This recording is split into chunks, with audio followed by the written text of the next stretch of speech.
Hello everyone, welcome back to my channel. हम कर रहे हैं जीएसटी का 4th चैप्टर। उसमें आज का हमारा नेक्स्ट टॉपिक रहेगा डीम्ड सप्लाई। तो डीम्ड सप्लाई के अंदर कौन सी ट्रांजैक्शंस आती है? इसके अंदर वो ट्रांजैक्शंस आती है जो शेड्यूल सेकंड के अंदर बताई हुई है। शेड्यूल सेकंड के अंदर जो ट्रांजैक्शंस है सिर्फ उन्हीं के ऊपर टैक्स लगेगा। तो हम सबसे पहले देखते हैं कि शेड्यूल सेकंड के अंदर कौन सी ट्रांजैक्शंस हैं। जो एक्टिविटी शेड्यूल सेकंड के अंदर बताई हुई है उसके अंदर सप्लाई ऑफ गुड्स की एक्टिविटीज़ भी है और सप्लाई ऑफ सर्विसेज की भी है। उन दोनों को हम अलग अलग करके करेंगे। तो सेकंड शेड्यूल के अंदर ट्रांजैक्शंस बताई हुई है ट्रांसफ़र, लैंड एंड बिल्डिंग की, ट्रीटमेंट और process, transfer of business assets, transitions specifically under supply of service. यानी सप्लाई ऑफ सर्विस के अंदर कौन सी आती है ये 5 पॉइंट रहेंगे। तो फर्स्ट रहेगा ट्रांसफ़र। ट्रांसफ़र के अंदर क्या चीज़ें आती है? फर्स्ट रहेगा transfer of the title of goods, यानी कि गुड्स की ओनरशिप हमने किसी दूसरे पर्सन को ट्रांसफ़र कर दी। वहाँ पे सप्लाई हुई है गुड्स की तो सप्लाई ऑफ गुड्स आ जाएगा। Then transfer without the transfer of title, यानी हमने गुड्स का टाइटल तो अपने पास ही रखा लेकिन गुड्स कुछ टाइम के लिए ट्रांसफ़र कर दी, यानी कि हमने उन गुड्स पे सर्विसेज प्रोवाइड किया। क्योंकि कुछ टाइम के लिए तुम जैसे कि कोई लाइसेंस है हमारा, हमने लाइसेंस किसी दूसरे पर्सन को यूज़ करने के लिए दे दिया कुछ टाइम के लिए, तो हमने उसे सर्विस ट्रांसफ़र किया। क्योंकि लाइसेंस से हमारा जो गुड्स है वो तो हमें वापस मिल जाएगा। वैसे देखा जाए तो लाइसेंस गुड्स नहीं है, वो हमारी एसेट्स होगी। गुड्स के लिए हम लेंगे कि अगर हमारी बिजनेस की कोई एसेट्स है, हमने वो किसी पर्सन को ट्रांसफ़र कर दी कुछ टाइम के लिए यूज़ करने के लिए, फिर वो हमें वापस मिल जाएगी। इट मीन्स हमने उसे सर्विस दी है कि तुम हमारी चीज़ यूज़ कर सकते हो। देन थर्ड रहेगा transfer of title in future, यानी कि जिसका टाइटल, जिसकी ओनरशिप फ्यूचर में ट्रांसफ़र हो जाएगी। जैसे कि किसी कस्टमर ने हमें अभी हमारे गुड्स के पूरे पैसे पे नहीं किए तो अभी तक गुड्स हमारी ही रहेगी, हमें किस्त मिल रही है उसकी हर महीने। लेकिन जब उसके पूरे पैसे हमारे पास आ जाएंगे तब उसका टाइटल जो है वो कस्टमर को ट्रांसफ़र हो जाएगा। तो यहाँ पर गुड्स सप्लाई हो रही है उसको, ये रहेगा ट्रांसफ़र के अंदर। सिर्फ अगर हम टाइटल ट्रांसफ़र नहीं कर रहे गुड्स का तो वह सप्लाई ऑफ सर्विस के अंदर आएगा। देन सेकंड रहेगा लैंड एंड बिल्डिंग का। ऑक्यूपाइड लैंड, यानी कि हमने किसी को लीज पर दिया या फिर टिनेसी ईजमेंट पर दिया, कुछ टर्म्स और कंडीशंस के बेस पे लैंड प्रोवाइड किया, लाइसेंस दिया कि तुम हमारा लैंड यूज़ कर सकते हो, तो सप्लाई ऑफ सर्विसेज के अंदर वो चीज़ आ जाएगी।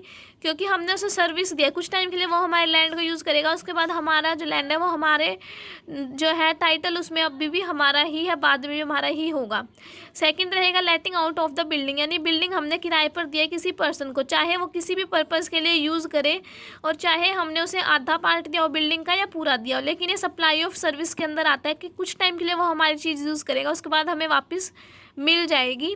ये रहेगा सप्लाई ऑफ सर्विस के अंदर। जीएसटी जो हमारा सब्जेक्ट है ना, इसके अंदर मेनली हम डायग्राम बना के चलेंगे, डायग्राम के नंबर ज़्यादा मिलते हैं। नेक्स्ट रहेगा ट्रीटमेंट और प्रोसेस, वो भी सप्लाई ऑफ सर्विस के अंदर आता है। कैसे? जैसे कि कोई शॉपकीपर है, उसने कोई ऐसी एक्टिविटी की जिसका इफ़ेक्ट कस्टमर के गुड्स के ऊपर आया, तो वो सप्लाई ऑफ सर्विस के अंदर आता है। कैसे? जैसे किसी कस्टमर ने हमसे कोई गुड्स परचेज कर लिया, फिर हमने वो गुड्स उसके घर तक पहुंचा दिया, तो ये हमने जो प्रोसेस किया ना यहाँ अपनी दुकान से उसके घर तक लेके जाने की प्रोसेस जो की है, उससे उसके कस्टमर के गुड्स पे ये इफेक्ट आया कि उसका गुड्स जो शॉप में रखा था वो उसके घर तक पहुँच गया। तो ये जो चेंज आया उसके गुड्स के अंदर, गुड्स पे इफेक्ट आया, ये जो है सप्लाई ऑफ सर्विस है। तो एक टाइप से ये शॉपकीपर की सर्विस है, उसने उसे होम डिलीवरी वाली सर्विस प्रोवाइड की है, तो इसलिए ये सप्लाई ऑफ सर्विस के अंदर आएगा। नेक्स्ट फोर्थ पॉइंट रहेगा ट्रांसफ़र ऑफ बिजनेस एसेट्स, यानी बिजनेस एसेट्स ट्रांसफ़र कर दी। इसके अंदर फर्स्ट रहेगा ट्रांसफ़र और डिस्पोजल ऑफ बिजनेस एसेट्स। अगर कोई बिजनेस एसेट्स ओनर के कहने पर या उसकी सहमति के बिना किसी दूसरे पर्सन को ट्रांसफ़र की गई है तो वो चीज़ आ जाएगी सप्लाई ऑफ गुड्स के अंदर। क्योंकि हमने बिजनेस के एसेट्स ट्रांसफ़र कर दी तो वो गुड्स हमने ट्रांसफ़र कर दिए दूसरे पर्सन को।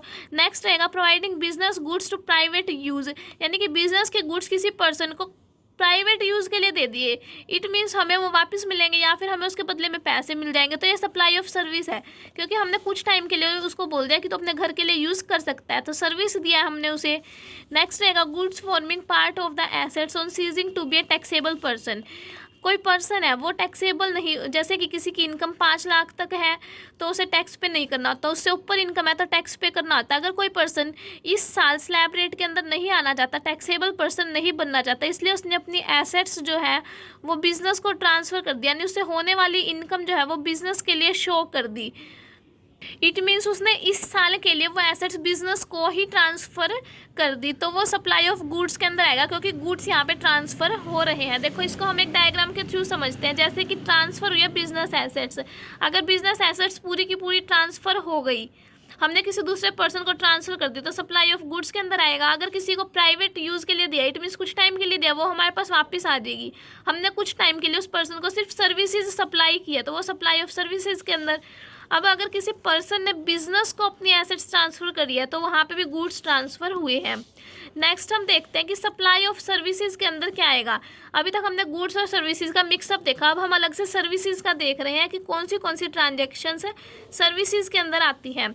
इसमें फर्स्ट पॉइंट रहेगा रेंटिंग ऑफ इमूवेबल प्रॉपर्टी, यानी कि हमने इमूवेबल प्रॉपर्टी अपनी जो है वो किराए पर दे दी, जो मूव नहीं कर सकती, लाइक लैंड, बिल्डिंग हमारी जो है जो एक ही जगह पर स्थिर होती है, वो हमने किराए पर दे दी, तो वो सप्लाई ऑफ सर्विसेज के अंदर आएगी।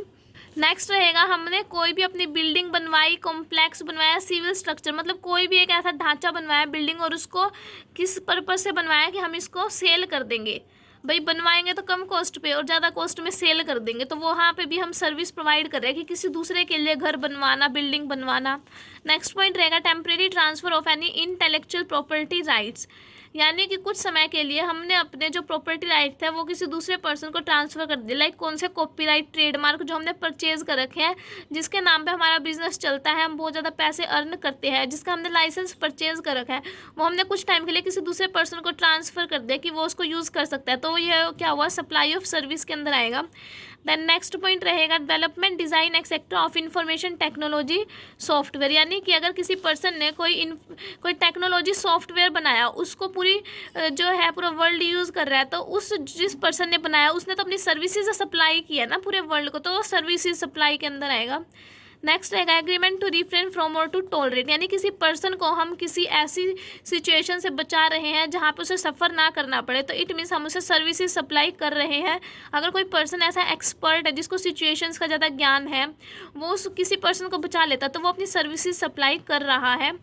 नेक्स्ट रहेगा transfer of the right to use any goods, यानी कि किसी गुड्स को यूज़ करने का अधिकार हमने किसी दूसरे पर्सन को ट्रांसफ़र कर दिया, और उसके बदले में उससे कुछ ना कुछ कंसिडरेशन ले लिया, चाहे वो पैसे लिए हो या फिर कोई और उसके बदले में गुड्स लिए हो, या फिर वो हमें फ्यूचर में गुड्स प्रोवाइड उसके बदले में कोई पेमेंट प्रोवाइड कर दे इंस्टॉलमेंट में, तो ये भी सप्लाई ऑफ सर्विसेज के अंदर आएगा।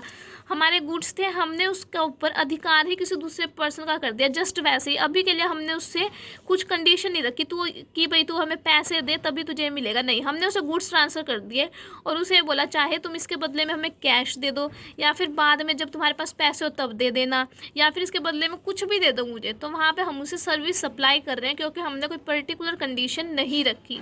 तो ये था हमारा आज का छोटा सा टॉपिक कि डीम्ड सप्लाई के अंदर क्या आता है, किन चीज़ों को हम सप्लाई ऑफ गुड्स के अंदर लेंगे, किन चीज़ों को सप्लाई ऑफ सर्विसेज के अंदर लेंगे। आई होप आप सभी को ये टॉपिक समझ आया होगा। समझ आया हो तो वीडियो को लाइक कर देना, चैनल पर नए हो तो चैनल को सब्सक्राइब कर लेना। Thank you.